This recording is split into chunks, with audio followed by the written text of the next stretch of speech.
The use of cyberspace in recent times for everyday activity has increased, be it monetary transactions, e-commerce, meetings, etc. Today in Nigeria, several internet-assisted crimes are committed daily in various forms, such as fraudulent electronic theft, pornography, identity theft, hacking, cyber harassment, spamming, automated teller machine spoofing, piracy, and phishing. Cybercrime is a threat against various institutions and people who are connected to the internet, either through their computers or mobile technologies. And this has become a strong issue that can't be overlooked, because the negative impact of these crimes on lives, economy, and international reputation of a nation is nothing to drive home about. This is a trend that is growing gradually as the internet continues to penetrate every sector of our society, and no one can predict its future. And the Nigerian economy is threatened by this cybercrime. Nigerian internet penetration since the year 2000, since 21st century, has been on the increase. Internet users as a percentage of a population increased significantly from 3.5% in 2005 to 47.4% in 2014. Tendency has been forecasted to continually increase over time in Nigeria. Cybercrime has remained a challenging issue despite increasing awareness and attention to addressing the menace in Nigeria and across the globe. About 45% of total monetary loss due to fraud in 2016 was believed to be more than $124 billion in 2019. How strong are the acts and institutions enacted to checkmate cybercrime in Nigeria? Is Nigeria ready to fight this crime that is ravaging our economy on a daily basis and destroying our youth that are involved in it? What are the measures put in place to curb this monster? Is on this we welcome you to today's episode on Security Updates, and I am Gloria Josiah. Moving on, let's take our video of the week. In 2005, a Miami-based hacker made crime history by pulling off one of the biggest online bank heists of all time. But he's far less known than the likes of Bonnie and Clyde or Billy the Kid. Hacker Alberto Gonzalez would drive through Miami shopping districts, hacking into stores' wireless networks.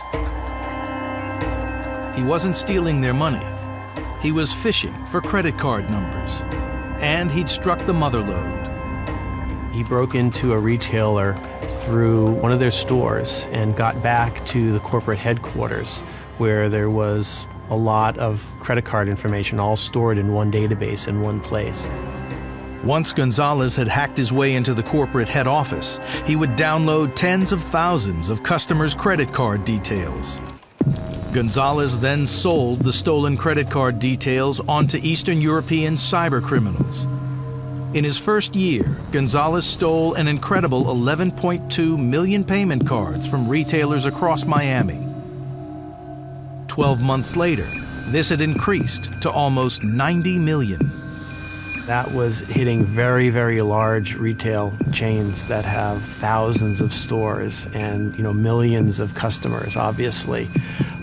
So he went after really big targets, and he was successful. Gonzalez got greedy. He decided that it had worked, that he didn't think he had left any tracks. And well, technically, one agent versus one hacker, kind of same level, the hacker's probably going to be able to outwit him on anything online. But you bring money into it, and the amount of systems, the amount of agencies, the amount of people who are now focused on you is a problem. In July 2007, the year Live Free or Die Hard was released, Gonzalez was arrested when an undercover detective followed him into a bank. Pretending to use one of the machines, the detective watched as Gonzalez pulled out a number of debit cards and withdrew tens of thousands of dollars in cash. Following months of interrogation, authorities also found he had access to over 43 million stolen credit card numbers. Gonzalez was jailed for 20 years. But why didn't this incredible cyber heist make the headlines? You are welcome back. If you're just joining us, a security update. On this program, we bring to your knowledge things you need to know as it concerns crimes and criminality, how to safeguard yourself and your environment by inviting and bringing professionals and experts on security matters, and also cases that have been handled by our security outfits. What is trending globally on security? We'll be discussing cybercrimes in Nigeria, causes and effects. My guest is no other person than Osuagwu Ezeukwu, MDCO PiWorks Technology Solutions. Sir, you are welcome. What are the causes of cybercrime? Well, cybercrime, first of all, is crime. It's no different from the crime we find in society. The difference is just that it occurs in the internet. Now, cybercrime has been on the rise because networks have become more ubiquitous. Can you raise your voice a little bit? I'm hearing you, sir. I'm hearing you, sir.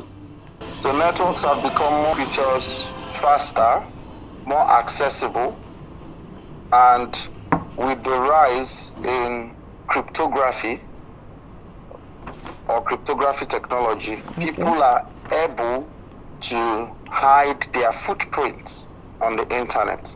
Okay. Secondly, most cybercrimes are carried out by human beings who have a motive. So one could term human beings with a criminal mind or intent. So they find the internet a much more favorable environment to perpetrate crime. For instance, with the reduction in the use of cash, recall in the past people used to keep cash a lot. So it made sense to go rob somebody's house. Now, people transfer their cash to the bank and use electronic debit or credit cards. Cyber criminals know, all right, there's no point going to the house. Nobody's keeping money there. So we have to do what? Go online. Find the money where it is and try and get it out from the owner online. So you could say it's a combination of factors. Yeah? Yes. That criminals have found a new platform to perpetrate crime. Their motives and intent remain the same. The internet has spread far and wide. Data has become cheaper. And then the network has become ubiquitous with more services. You can buy food online now. You can buy clothes online now. You can buy a car online now. You can open a bank account online now. You can go to school online now. These things didn't used to be. So the more services you layer on the internet, the more cyber criminality you find. Can you shed light on the types of cyber crimes? Well, there are many types of cyber crime. You can use different dimensions to classify it. The crime between states is called cyber warfare. All right. So if you have, for instance, Haiti striking Namibia because of a diplomatic tension or a trade war, you refer to that as cyber warfare because it's now internet criminal activity being carried out by nation states. Now, if you have those being carried out by criminal syndicates, it's the same as organized crime. Yeah? Okay. And that's another kind of cyber crime. If you have that being carried out by individual, with a financial motive, typically you classify these things by motive. So the individual may have a financial incentive. The individual may have a revolutionary incentive. For instance, is not happy with environmental pollution, yeah, and goes and strikes the infrastructure, the cyber infrastructure of a chemical plant in a particular area, just to prove his case, yeah. So you say that he has a revolutionary incentive, not financial, doesn't want to gain anything, just to disrupt their services. On today's topic, we really want to delve much on financial crime. Okay. That's perfect. That's the easiest part of cybercrime. You know, the financial. Now on financial, I can tell you something that is going to be very, very helpful to all Nigerians. Okay. Yeah, and the world at large. Yes, I'm listening. 91% of financial crime starts with a mail, an email, an SMS, Yes. a message into your Twitter account or to your Facebook. It doesn't just fall from the sky. Okay. So will people hear of the recent waves of people that are being held and all? These are people that trick you into divulging information. It's called phishing. And when it is targeted to you specifically, it's called spear phishing. 91% of financial cyber criminals action starts with emails. So if you know how to tell the right messaging from the wrong messaging, which is getting harder to do on the internet, I must tell you that, yeah? But if you can tell the differences, if you have an eye for it, if you be careful around your action when you see unsolicited mails, or even mails from your own bank, or from your financial services, or from your insurance company, whether health insurance, whether car insurance, whether house insurance, all these things are still part of the financial network of the world. So if you be careful, it will be a little bit difficult to be a victim, you know. Yeah. But 91% of them start with mails. So if people are a bit more careful, they will be more resistant to these attacks as time moves forward.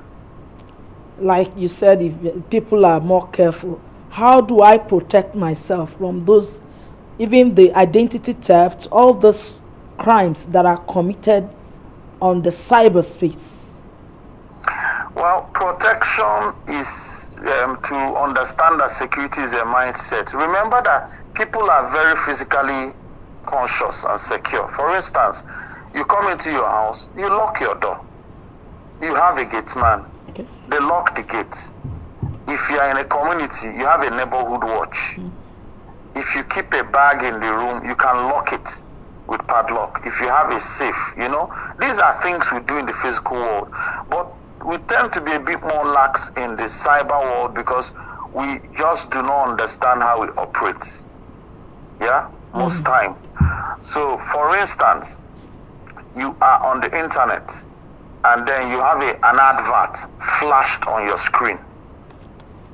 And you're very interested in the product. You click on it.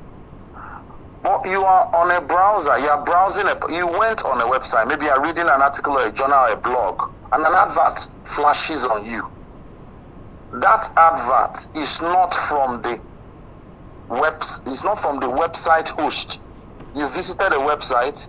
It's not from the blogger. It got injected into your browser.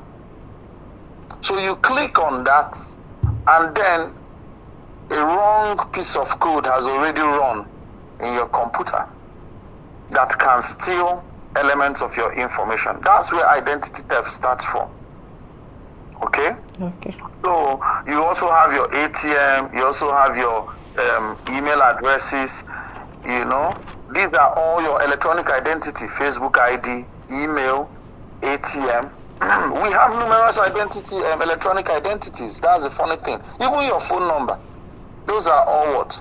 Electronic identities. So I think we should, that security mindset, higher, more education, more outreach, changing of curriculum in the primary and secondary schools so that the young begin to understand yeah, that these things are becoming important in the world they are going to meet, is going to lead to a reduction of identity theft and subsequently cybercrime. But You know. yeah, sorry to cut you short. Looking Sure. at it, is it that the punitive measures put in place are not strong enough?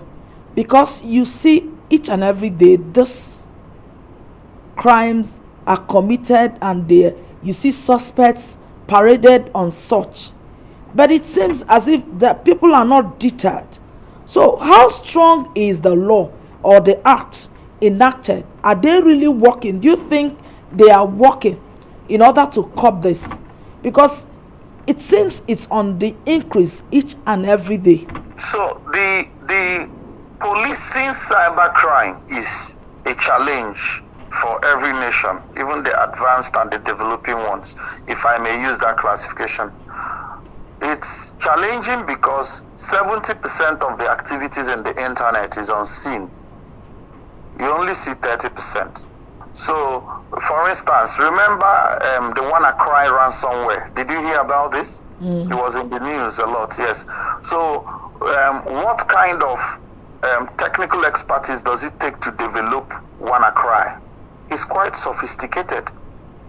It's such insight that will develop a malware that will lock up your operating system until you go and pay Bitcoin to a particular Bitcoin address. It doesn't come easily. In fact, anybody that can write such a malware, yeah, can have any job they want anywhere in the world. Do you understand? So it's difficult to police. Now, if you have such a malware run into the world, don't forget that electronic distance and physical distance are not the same. The internet is like a dot to electrons. Electrons are what are carrying all this information, yeah, using light. So if you send something from Sydney, in one instant it's already in Nigeria. There is almost nothing that can behave like that physically.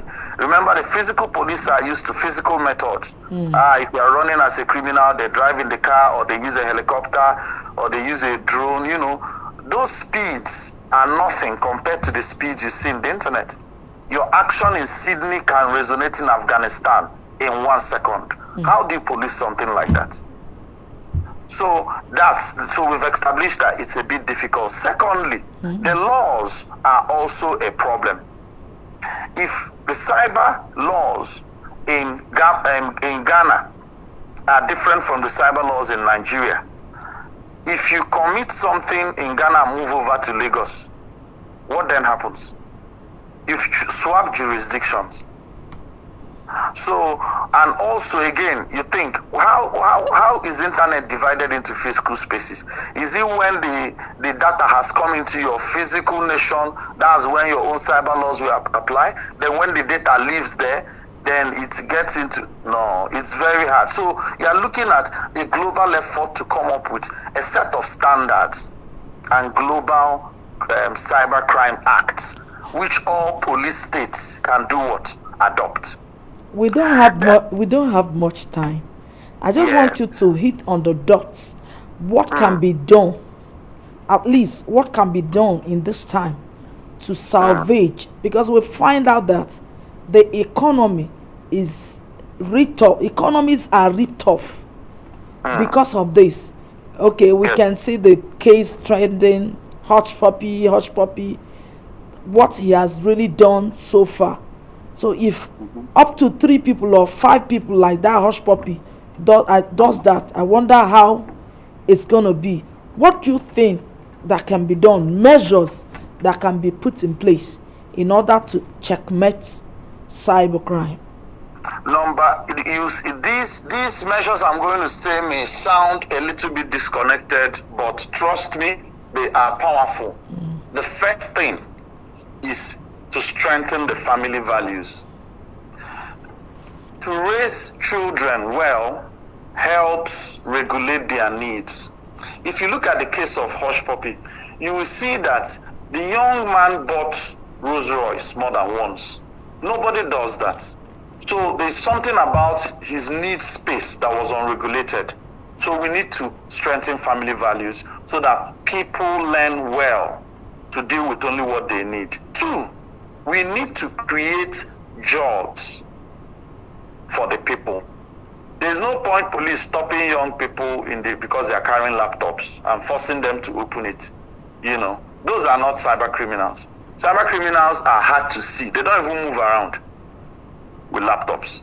So create the jobs so that the young can build things. They can have fulfillment. They can have social safety net. They can know where their pension is coming from. They can get married. They can take care of their family. Then 3, watch Forex. This goes straight to CBN. Whatever monetary policy that is making Naira fall against the dollar is not good. It's causing tensions. So people are now working towards doing what? Getting a lot of dollars. And how do you do it? Cybercrime. Okay? So with these 3 factors working in hand, you will reduce the overall effect. And it's not going to come in a day. This is going to take deliberate, conscious government effort. Let us not just be preventive and reactive. Let us also be proactive in solving this problem. Thank you very much. Thank you very much. You're welcome. We'll be glad to have you next time. Thank you. You have heard it all from our guests. It's pertinent that you protect yourself when surfing the net. It's not every link that you see that you click on. Always protect your social media accounts from hackers. When using a public computer, make sure you log out very well in order not to expose your email and informations. Mind how you give out vital information, especially to strangers online. Let's take our global security news for the week. Stemming from the visit to the Operation Sahel Sanity headquarters, the valiant troops have not relented on their quest to finally crush banditry in the Northwest Zone. In what could be described as an unprecedented stride, gallant troops of Operation Sahel Sanity deployed at Forward Operation Base Sabon Birni local government area of Sokoto State on 15 August 2020 after a painstaking undercover operation successfully smashed a notorious illegal arms smuggling syndicate who specialize in massive arms supplied to bandits in the Northwest from across the international borders. The trio of Alhaji Adamu Al-Hassan, Salisu Adamu, and Abdullahi Sani, all Nigerian citizens, were intercepted by the eagle-eyed troops at Dantudu in Melele district of Sabon Birni local government area of Sokoto State with 6 AK-47 rifles, 3 AK-47 rifle magazines, and 2,415 rounds of 7.62 millimeters special ammunition deceptively concealed in various parts of their vehicle. Preliminary investigation reveals that the dangerous consignment was meant for some bandits in Eastern local government area of Sokoto State, which could have led to loss of thousands of innocent lives but for the swift intervention by the vigilant troops. However, one of the arrested arms supplier, Alhaji Adamu Al-Hassan, who is diabetic and hypertensive, experienced seizure and gave up the ghost. On the 17th August 2020 at about 5 p.m., police operatives attached to the B Division Oka arrested one Ikechukwu Igwegbe Ilodiniru, male of age 43 of One village in Orumba South local government of Anambra State. Suspects approached the probate registry of the State High Court Oka and started processing for a letter of admin in respect of a deceased person, namely late Okafor Osoko Anthony, and presented himself as the deceased's first and only son in order to obtain the documents which would have given him access to the deceased properties, estates, and bank deposits. Preliminary investigation revealed that the suspect equally swore to an oath under false pretense that he is the deceased biological son. The suspect also obtained a fourth death certificate, allegedly from the National Population Commission, stating that the deceased, whose actual death took place on 27th of July 2020, occurred on 23rd of July 2020. He quickly rushed to Union Bank to withdraw the deceased deposit, but was advised to get a letter of administration. The suspect, who voluntarily confessed to the crime, was a tenant in the deceased house at Igboku and personated the deceased's first son, who lives in Zaria, Kaduna State.